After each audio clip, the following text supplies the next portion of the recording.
have, but I'm sure we're gonna miss you. You're gonna miss the crowd. Can you just give them one last thank you to all the Ateneo faithful who have supported you through this 5 years, and what is in store for Denden Lazaro in the next coming years?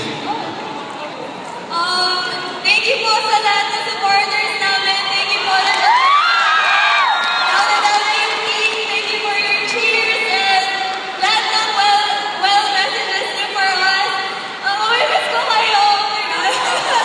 Kita-kita na lang tayo sa stats next year. Supportan pa rin natin yung team. Thank you. Hi, Ali. Alright, thank you, Denden. Turn over now to Boone Gonzalez. Thank you very much, Dottie, and congratulations, Denden Lazaro. We're here with flanked with 2 MVPs. Of course, Eliza Valdez, our season MVP, and our finals MVP, Amy Almira.